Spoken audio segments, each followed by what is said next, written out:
Hello, my friends. Welcome back to our weekly study along of the World Order of Bahá'u'lláh. If you're joining for the first time, welcome. Linked below, you'll find all kinds of information to orient yourself as to who, what, when, where, and why of this study along series, as well as this document if you would like to read along, a study guide, the playlist of this weekly study along series leading up to today, and some more general information about the Bahai Faith. So we are jumping into paragraph 46 of the letter entitled The Dispensation of Baha'u'lláh. In a more explicit language, Baha'u'lláh testifies to this truth in one of his tablets revealed in Adrianople. Know verily that the veil hiding our countenance hath not been completely lifted. We have revealed ourself to a degree corresponding to the capacity of the people of our age.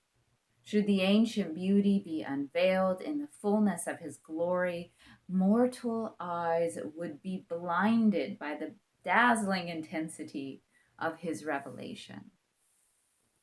And that first part that Shoghi Effendi said, Baha'u'llah is continuing on this theme, is of course about the light that is revealed by the manifestations of God and the intensity of that light, the potency of their respective revelations, is not indicative of their capacity or God's capacity, but rather the capacity of humanity at that time. I personally think of it like a light switch with a dimmer feature.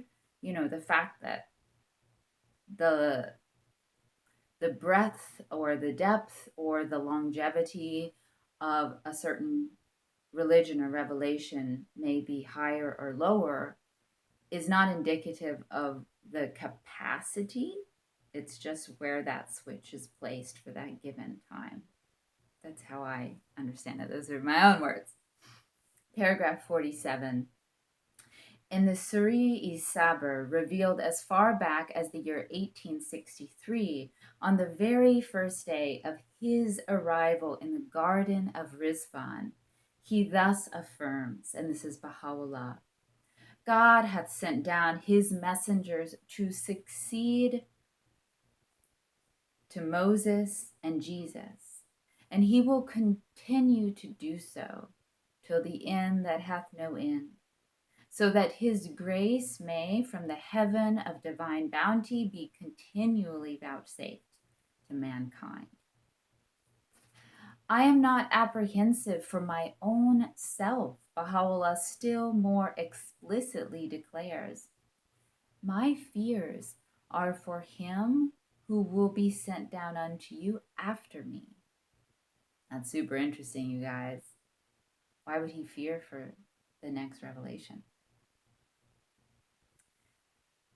Him who will be invested with great sovereignty and mighty dominion.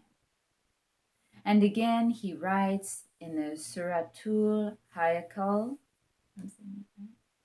by those words which I have revealed, myself is not intended, but rather he who will come after me.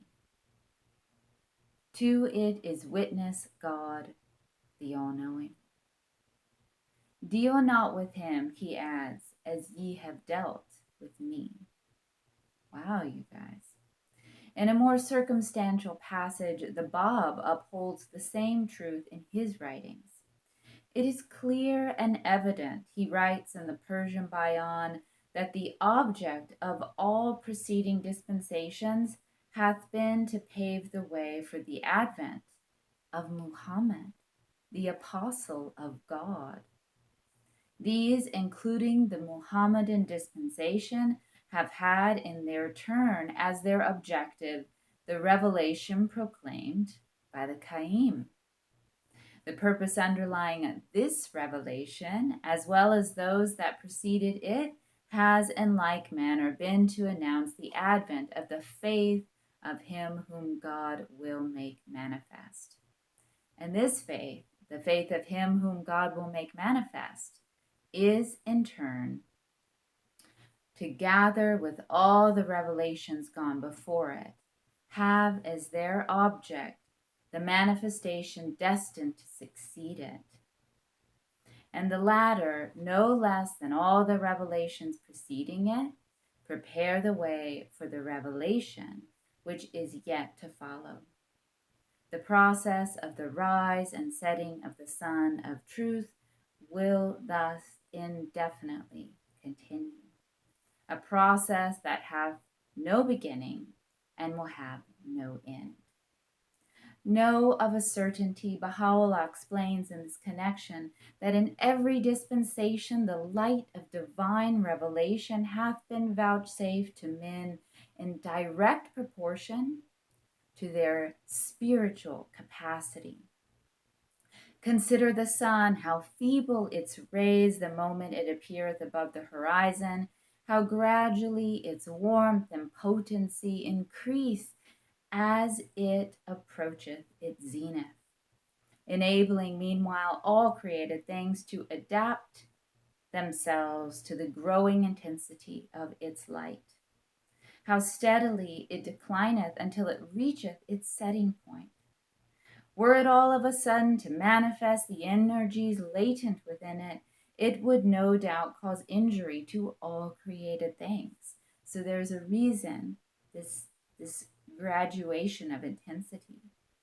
In like manner, if the sun of truth were suddenly revealed at the earliest stages of its manifestation, the full measure of the potencies which the providence of the Almighty hath bestowed upon it, the earth of human understanding would waste away and be consumed.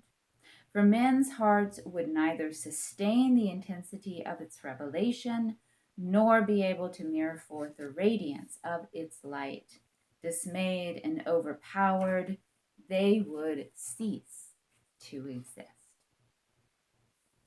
All right, my friends, next week we will conclude this letter, the Dispensation of Baha'u'lláh, in honor of Good Friday and you guys getting on with your holiday weekend. I'm going to go ahead and keep this one a little bit shorter. I feel like that was a powerful place to end.